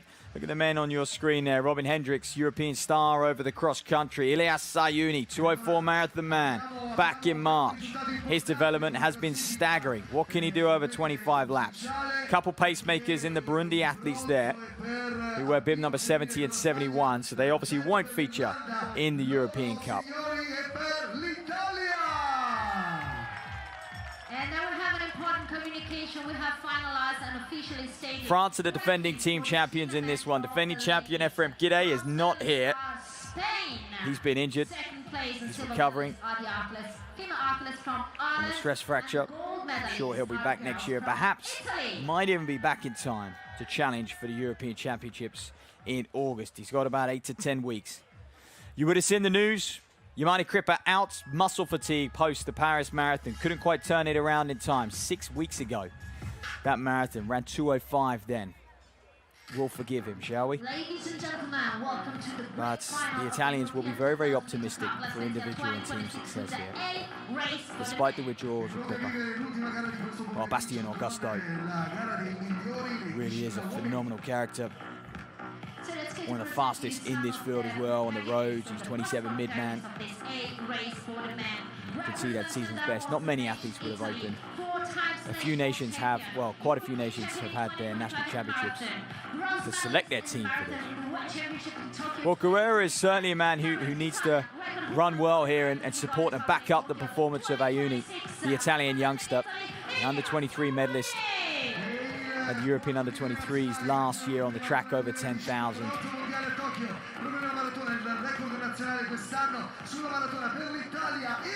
So I want a big performance today. Well, as Marty, you've seen him on some of the posters. They love him. Big fans of him in Italy. Well, Guillon, the Frenchman, Baptiste Guillon, 28.09. Incredible his career. He's dabbled in many events. Former steeplechaser, good as well. Medaled at French championships over the steeple. Now adapted to the 10,000. Ayuni, third at the World Championships Marathon last year. There he is. High hopes for him for the Italians. Sporting the cap. Well, he's cool, calm, and collected, and he's a man who will be used to hot and humid conditions. His performance last year at the World Championships was very, very impressive. Backed it up in Tokyo 6 months later with 2:04. Robin Hendricks, specialist on the mud. Looking to develop on the track. Over 25 laps for me, Hendricks, 31 years of age, just outside. His lifetime best just outside 28 minutes, 28:01. He has broken the 28-minute barrier on just a couple of occasions. Those performances have come on the road.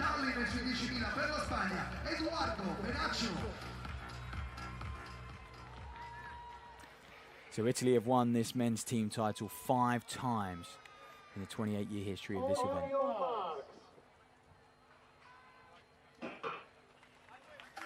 Well, away they go, and in for the final race of the night. It's the men's 10,000 meter cup. Ilyas Sayuni, high hopes on him. He's there in the cap, and he looks committed to getting behind the pacer. He's not afraid to go to the front of that group early on. Look out for the French trio. Augusto, Gondouin, and Guillon. All of those men capable of mid-27 minutes for 10 kilometers. Gondouin, for me, European Championship half marathon bronze medalist just last year. Just like Guerra, has some under-23 credentials as well at European level. Couple medals picked up there. Still just 27 years of age, 60 flat half marathon runner, and a part of that world cross-country team. We know Gressier, Scrub, they had an incredible team, the French, didn't they? Tried to challenge the very, very best in the world. Put up a good fight. He was 34th on that occasion.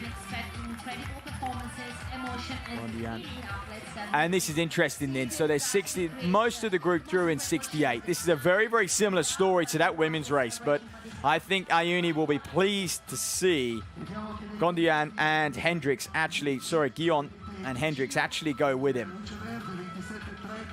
Because it means they might be able to work together a little bit so that chase pack doesn't come back to them so quick like Elzbieta Klinker managed to do on Szabo. That chase pack won't have as much of an advantage. We see a couple Spaniards leading that. Different pacer altogether as well. So Ayuni come here, and he means business. He knows that he has to go and hit that Euro standard, really. He's been running a lot of marathons over the last few years. He's developed sensationally over the marathon to get down to 2:04 as a European. Spends a lot of time out in Kenya training.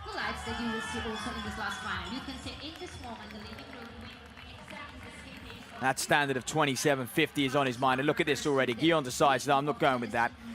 So Ayuni on the green lights. It's going to be a long day for him. Is he prepared? If anyone is, it's got to be a marathon runner. Hey, someone who's run 2:04, they're used to grinding away. He documents a lot of his training on YouTube, like so many athletes do now. They really open up the curtain to behind the scenes, to their lives. And we can see, you can get to know Ayuni in a lot more detail. Another man who's just gradually rose to fame. And so far, 33 men have got that standard of 27.50. 3 per nation. Of course, on the road to Birmingham. Which means world ranking spots are all but irrelevant at this stage. And Ayuni knows he needs that standard. So he's prepared to get after it.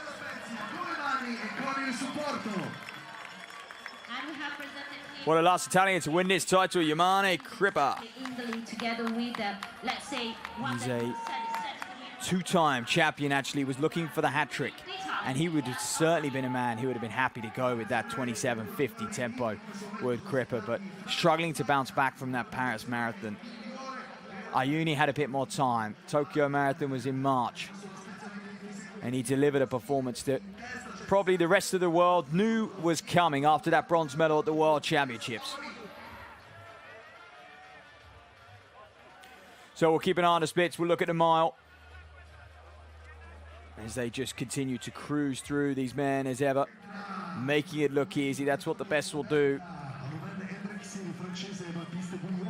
2:45 to bang on 66s. That was what that first kilometer was. We'll keep an eye on the mile and the next kilometer, but pretty simple job for the pacer at this stage. Just stay on that green light, don't move, keep a nice even rhythm, and he's doing that. The wave lights in behind as well, I believe, are a touch slower, and I think Ayuni in that 2:45 is moving much closer to low 27-minute tempo. It's bold, it's brave. You could see the others who actually, the blue lights, one can only imagine, would be 27:50.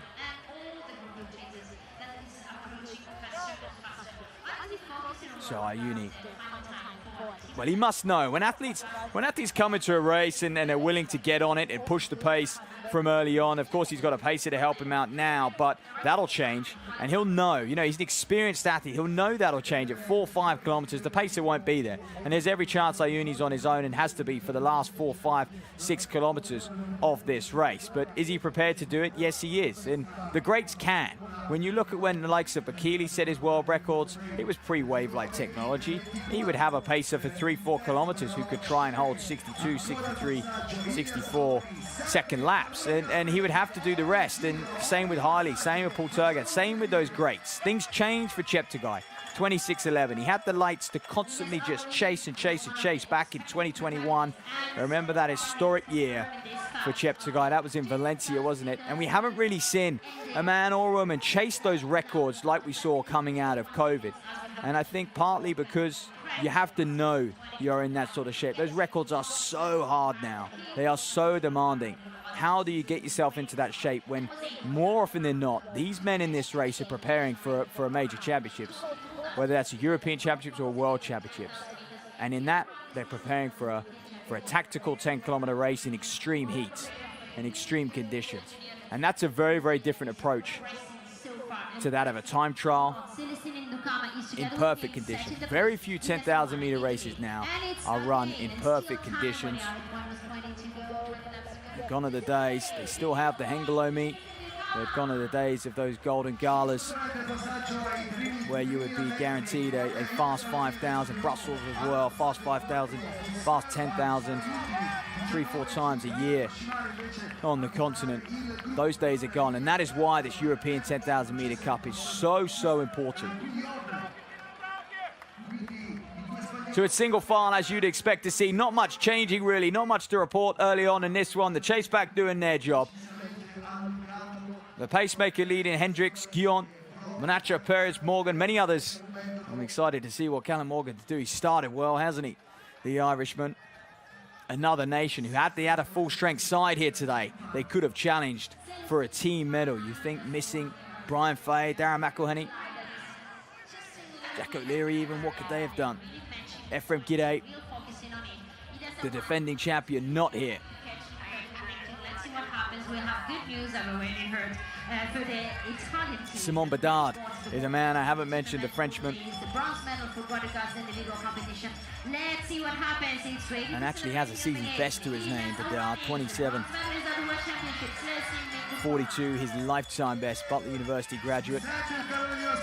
And like so many, he's in that group there. You can see the French athletes with the red shorts, the white vests. Easy for us to spot.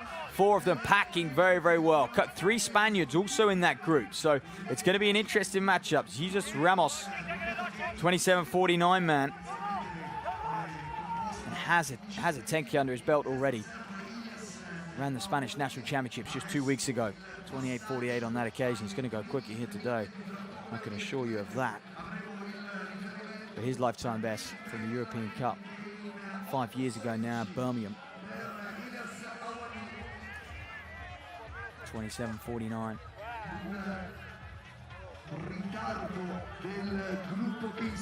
So these men doing what they need to do, finding the rail, avoiding any surges in rhythm, just trying to be as smooth as possible, sinking in with the man in front stride, looking at that contact off the track, staying relaxed in the upper body, perhaps even staying cool over on the far side. We've seen less in this race go for water on the back stretch, actually, if anyone has moved out of lane 1.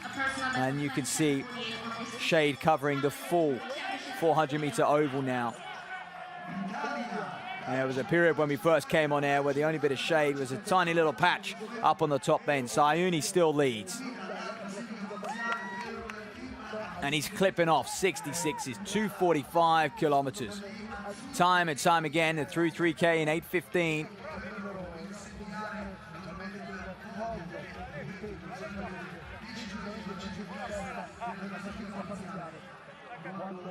And that's 27:30 tempo, should be 13:45 at the halfway. We're at minus 17 laps to go. And you think of who we might see at the European Championships, who might face Ayuni, Crippa, Brescia, Gemelli, Almgren. And we've got another incredible performance so far by the Belgian, Robin Scrub, Lebalu, the defending champion. The list goes on and on and on. And we could have a world where there's 8, possibly even 10 men who are capable of running 27 minutes or quicker. Thierry Ndikumanayo, the Spaniard, haven't even mentioned him. So right now in Europe, we are spoiled for 10,000 meter runners. And I think one of the reasons this meet started way back in 1997, 28 years ago, they wanted to develop European distance running. You would look on the world scene, there would be 1, maybe 2 Europeans in a 10,000 meter final. Now, you've got 2 on a podium, and all how things have changed. So the European Cup over 10,000 has really served a purpose. It's done its job. And now it is about titles, it is about that team prize as well, representing your country. And there's no better feeling, there's no better prize for the men and women out there. Often it becomes a higher reward to pull on your country's vest than it does to be a national champion. That's just the nature of our sport. It is about going to the global championships, to the European championships, and putting on your international colours. 2:44, so they're just fractionally quicker than they have been. That's the quickest K of the race for Ayuni up front. He looks very, very comfortable at that as well. Ramos now leads that chase pack. You've got Guillaume, Gundian, Augusto's in there, and Simon Bedard. So 4 Frenchmen and a couple of the Spaniards, I think, are just starting to struggle, just dropping out of that group now. And we'll keep an eye on the Italians as well, because Ayuni is going to give them a pretty quick clocking when it comes to aggregate times as well. So a lot could change. The team prize not done on positions, but rather the aggregate time. It's the first 3 per nation. That'll be used to calculate. So Guerra just knows he needs to hang on there, limit the damage between the others. Can he stay in that group? The youngster,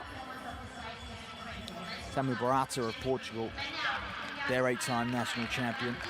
Sub 28 minutes so often, 8-9 times in his career now. 59:40 half marathon best. I mean, he's in that chase group as well. The Portuguese athlete. And I think that group is just starting to break up a little bit for the first time. You see those, what was less than a meter between each runner is now becoming a little bit more like a meter or possibly 2 to some of them.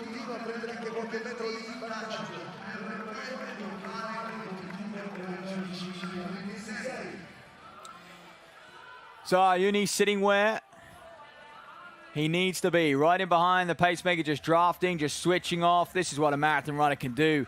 Flashbacks of Paula Radcliffe in 2002 in Munich. That terrific run she ran, completely solo effort just outside 30 minutes. It was one of the best performances the world had ever seen, over 25 laps. And Ayuni's not quite that. I'm not comparing him to Paula, but I'm just saying the ability that these marathon runners have to switch off, lock into a rhythm, and just flow, just skip off the ground, just trust they'll be okay. They're so in tune with their body. They've got so much strength as well. You go run 2:04 in March, you have an engine. And Ayuni's got one of the biggest in Europe. He's one of the fastest marathon runners Europe's ever seen. And I wonder if he has an eye on that national record. Goes round the pacemaker. Pacemaker tries to hang in. You could see that little graphic bottom left of pitch is just changing a little bit. And Nacho, Guillon, Severolo as well, Hendricks, they're all in there. All of these men who are capable of 27.45 really is where a lot of them sit. 13.45 at halfway, another 2.44 kilometer for Ayuni. And actually, he's starting to look quite eager. He's starting to look like he'd be happy to move this along. He's on the heels of the pace up, and I wonder if he's just going to give it another K. He may as well. Still a lot of running left.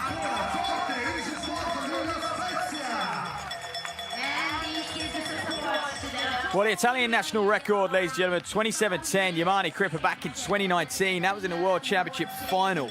And when you go through the list of the national records, many of them are actually set in global finals now because the lack of these real pace, sharp 10,000 meter races where everyone comes together. Look at Gressier's national record, for example, 26.58 from the Olympic Games in Paris in hot and humid conditions then. Same with the Spaniard, Thierry Mendicamanayo. Andreas Angren, very, very similar.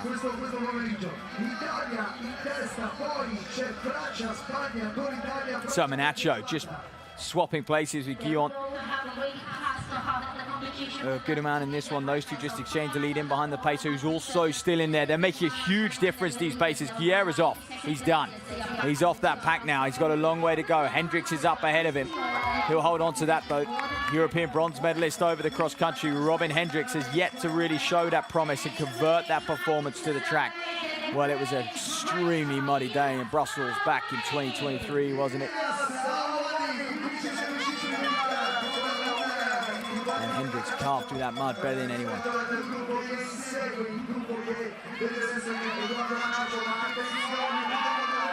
So Ayuni just looks fantastic. Smooth as you like. Well, last year was a breakthrough year in many ways on what he could do at a European and global level. And he would have come into it. He started off his year with the European Road Running Championships. He contested the marathon on that occasion, won that in a championship setting. That was obviously at Belgium. Looked really, really strong. It was only a 2:09 performance, but it was the win that counted, showing that he could do it in a championship setting, and then back that up. Come September, third at the World Championships in Tokyo in extreme conditions, survived, coped with them better than anyone else. And then went again. So he's had 3 marathon builds, and now he deserves a little bit of a break, wants to sharpen up on the track. Pace is just dropping those green lights. I wonder if Ayuni's noticed. 2:46 there as they go through with 10 laps to run.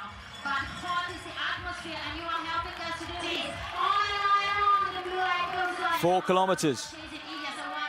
Celebrada, Bedard, Guillon, look at all those Frenchmen in this one. Team title. Well, unless Celebrada does something special, team title is going to go to France. It seems that way. Ramos has just started to drop off. Menacho as well has been up and down in that group. He's just starting to struggle. So, could we see an Italian 1-2? Oh, that'd be something for the crowd to really cheer about. They dominated that women's race, really, didn't they? It wasn't a contest.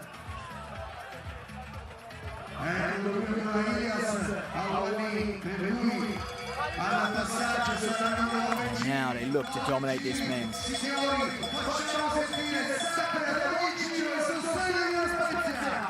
Well, Salvarolo then, Pasquale. Salvarolo, 27 years of age, coming into this in good form. He's had a few races under his belt in 2026. He was third at those Italian championships a month ago. But what that's given him, it was only 29.50, but what that's given him over the 10,000, just learning the event, just getting used to 25 laps on the track. The tactical element to it as well, knowing how it feels. And that's given him a lot of confidence. He is a 27.50 man. And Ayuni's running himself to a big lifetime best as well. I wonder what's going through his head now. He's just starting to think, look, the pacemaker's still in it. He knows the pacemaker's slowing. And I wonder if he just says, look, enough's enough. And I feel like he's just itching to get going, Ayuni. But he doesn't quite have the confidence to really start to stretch things out, because in reality he knows the minute pacemaker's gone, it's me to the death.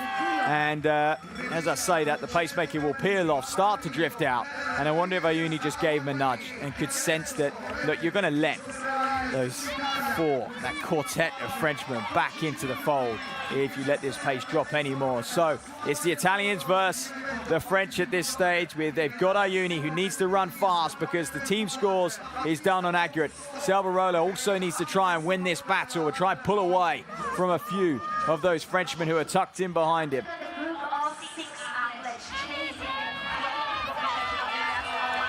Just a replay of how it happened and how the pacemaker peeled off.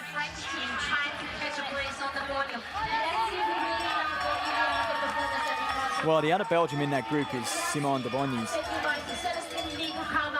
former European junior, silver medalist.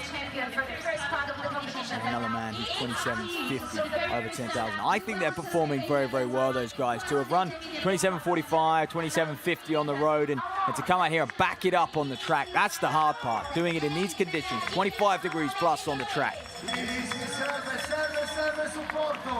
Championship environment as well. And the development of these European nations, Italy, France, Spain, in the distance races, even Belgium, has been staggering, especially France. You look at them and the power of the Olympic Games, what that did for them going in as a nation. Across the board, in the steeple, the 5K, the 10K, the 1500, they've really developed and leveled up in all of those events with depth. It's going to be a challenge. You know, these men aren't just fighting for the team prize here today. They're also fighting for selection for the European Championships. They know there's Jan Scrub and Jimmy Gressier to come into the fold in Birmingham. So there's only one spot. There's 4 Frenchmen out there and one spot to go to the Europeans in the summer. And that's why I think the French are just starting to get a little cagey. They're less worried. Salvarolo sort of pulled to one side and said, do any of you want to take it up? Absolutely not. They know a selection sits on this one. And it's going to come down to a kick finish to them. Bedard, Guillaume, Baptiste, Augusto, and Gundian all in there, along with the Belgium, the Bonnies, and Salvarolo. Sione still leads, 6 laps to go for him. He's in the business end of his race. He's just got to clip him off now. In the marathon, he's approaching the 40-kilometer mark, and he's feeling better than ever. For it as well, I'm sure. The 2:04 performer will be so familiar with 2-kilometer repeats. That'll be the next time he comes around, and here's the bell.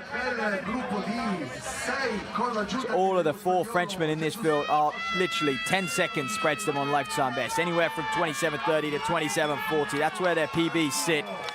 Huge talents over 25 laps.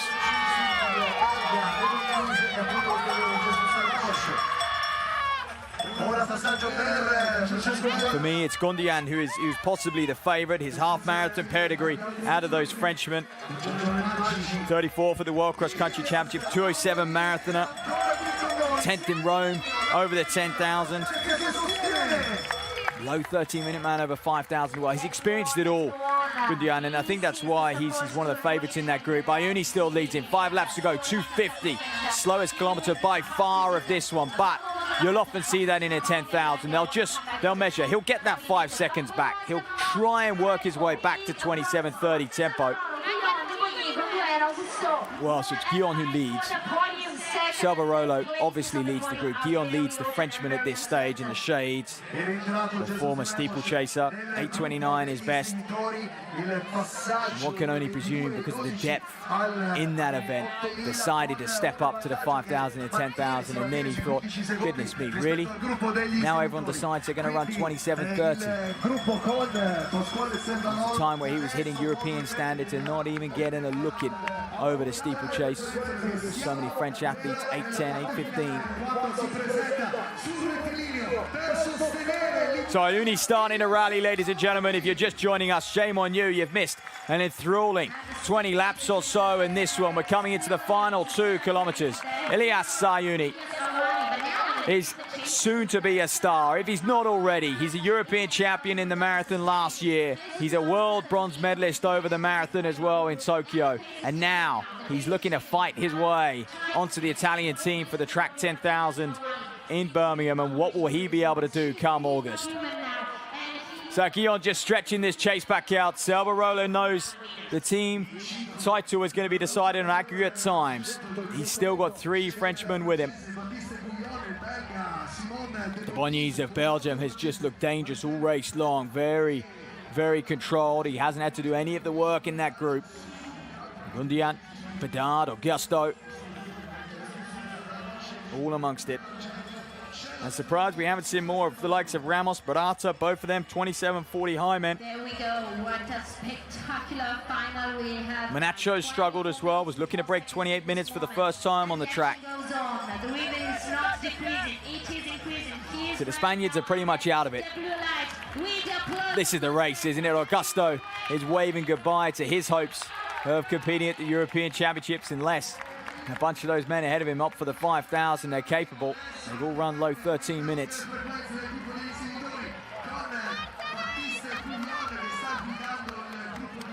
Guillaume just waving there, and I wonder why. I wonder if he's saying, is he just drifting out a bit just to say to the Bonyes, get this moving. Come on, let's get after a time. They'll be well aware of the wave lights just drifting away from there. The Bonyes finally just takes this one up. Mile to run.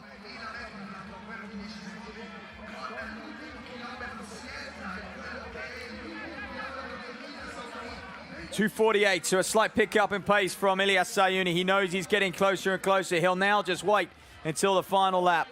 I wonder what's harder for him. That'd be a good interview question post. What's harder, 2:04 in the marathon or 27:40 so in the 10K? Now this is interesting because those blue lights, I believe, I'm only estimating, I haven't had full confirmation from the meet director, but I believe they're 27:50. That's the standard he so desperately needs. He's been running marathons for the last 18 months to 2 years. He needs that 27:50 if he's going to book his place to Birmingham for the European Championships and compete alongside the likes of Crippa and others. Salvarolo even, who is just going to miss it. And you can't qualify by ranking points. Too many men are inside 27:50, thanks to Valencia.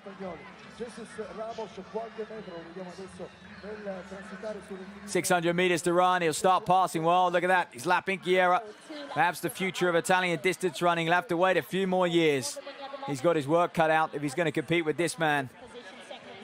It is Sayuni. What a figure. What a story. Championship racer he is. Gutsy performer. Doesn't mind grinding it out. Has been on his own for the last 3 kilometers now. Straight in behind the pacemaker. Got his gap early and, to be honest, stunned that chase group.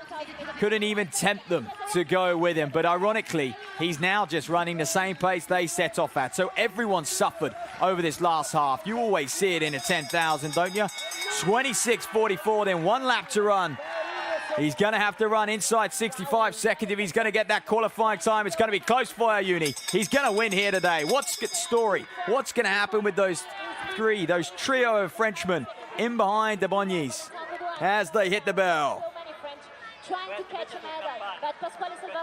Well, it's the Bonyes who leads, and I fear he's the reluctant leader of that chase group. Guillaume sort of turned around and said, hey, mate, do a bit of the work. But nice to offer him that in the final kilometre, just when you don't want to be at the front. Gundian in second. Bedard now has rallied and is in 5th. Salvarolo's been dropped from that group. But all eyes on this man, Ilyas Sayuni. Is kicking hard now. Bronze medalist from the World Championships in the marathon. He needs to stop looking around. The win's his. He needs to focus on 27:50. Watch the clock. He's level with the blue lights there. He needs to be ahead of them if he's going to qualify for Birmingham in the 10,000 meter championships later this summer. He's bounced back from that 2:04 in March. And this is a name for the future on the track. I hope to see more of Ilyas Sayuni. 27:50. Oh my goodness. I think he's going to be absolutely gutted. He has not done enough, and he'll have to wait and see if he gets a ticket to Birmingham. Unofficially, sometimes the times can be corrected. Oh dear. Oh dear. And I wonder if he even knew what that blue light meant. It didn't look like it, did it? 27:50.05 for Ayuni. 27:52 for Bedard.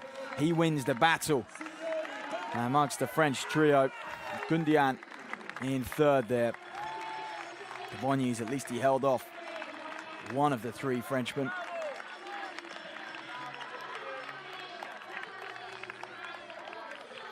Well, Elias Ayuni showing what he can do on the track, showing what he can do over 25 laps. Very, very impressive. Did it the hard way. It was a shame he didn't have more of a race, really, wasn't it? We've seen two pretty much solo efforts. Szabo was very similar in the women's. She couldn't hang on to win. Elżbieta Klinker came through.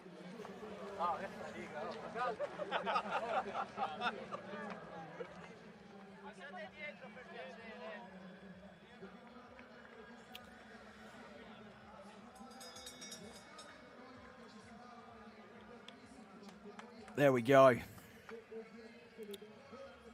Well, it's a season's best. I mean, his PB dates back a few years. Ayuni's from Ostrava, 27:45. He was close enough to that. But I wonder what his strategy will be now. Some performance, though. You know, 17th a couple years ago in this very same race, and now he's winning it, dominating it really, but actually only a second quicker. So kind of shows you where this race was. And I think credit to Highgate, maybe, the night of 10K PBs in London that hosted the European 10,000 meter cup for a few years. But to finish 17th, his lifetime best was 27:51 back then, and now 27:50 on this occasion for the win in hot conditions down there, though, isn't it, trackside?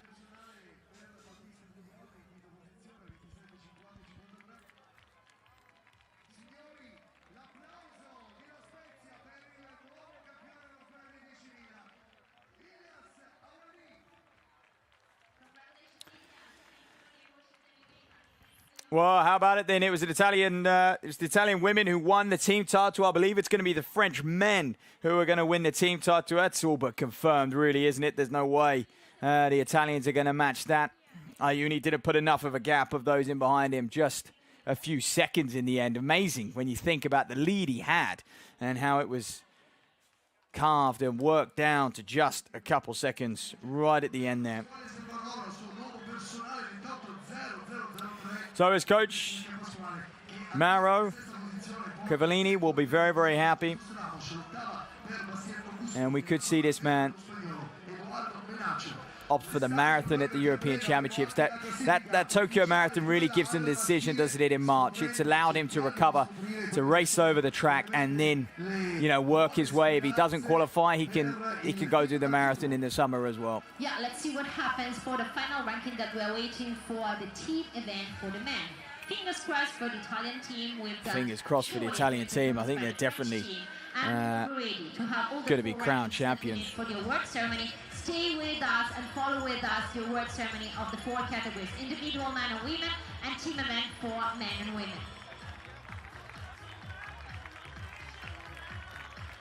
I think there's no doubt about it.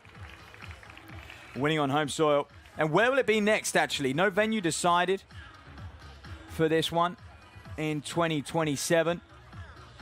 Typically, the same location has played host for sort of 3 years in a row. We saw it in France for 3 years. We saw it in Britain for 3 years. It has floated around in its early days. They did change it every year. It would move locations annually, but then they sort of found some consistency, and it allowed the event to really grow and build up each year and make the sort of town, the local community, very aware of what was going on. And so by that sort of second, that third and final year, which often coincided with the Olympic cycle, it was a really, really big event. Huge atmosphere, attracted some big stars as well.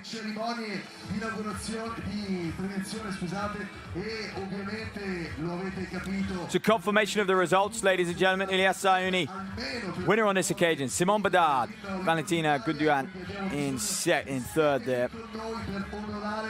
Hendricks fading back to 12th, so we'll be disappointed. 28:34. The European cross-country bronze medalist. Because we have the very great final, the celebration of our athletes. We will have the anthems. Yeah, a tough day for him. Morgan, DNF as well. That's a shame. He was doing so well early. Perhaps just a bit ambitious in that group. To the European athletics, to the 28th edition of the European 10,000 meter. So don't go anywhere because we'll have the presentation shortly. Nada, muy contento con estar aquí, conseguir un bronce con este equipo que es magnífico. Las sensaciones hoy irregular, mucho calor, pero bueno, al final veníamos a pelear por equipos, hemos sacado un bronce, así que contentos. Bueno, hemos dado el máximo que había hoy, ojalá haber podido hacer más, pero hemos podido continuar el equipo, darlo todo, conseguir otro bronce como el año pasado, así que hay que estar contentos y sobre todo pues disfrutar de haberlo compartido con estos compañeros que han sido magníficos con el campeonato. Bueno, como han dicho mis compañeros, aquí todos hemos dado todo lo que teníamos. Las condiciones han sido las mejores para correr, pero así nos llevamos un bronce para casa que está genial. Hemos intentado correr con cabeza, al final hemos dado todo, cada uno a nuestro nivel. Bueno, hoy ha sido un día de eso de los que hay que sufrir y de los que hay que remar hasta el final, y nada, gracias a los compañeros que han corrido muy bien, hemos podido gracias a ellos conseguir un bronce, así que enhorabuena. Bueno, yo contento de estar aquí con este tipo de gente tan maravillosa, así que nada, las sensaciones la verdad es que hoy no han sido las mejores para nada, como todos la verdad, y he remado por el equipo porque vamos, todos necesitábamos hacer lo mejor de cada uno y ya está, y hoy lo importante era el equipo, así que a tope.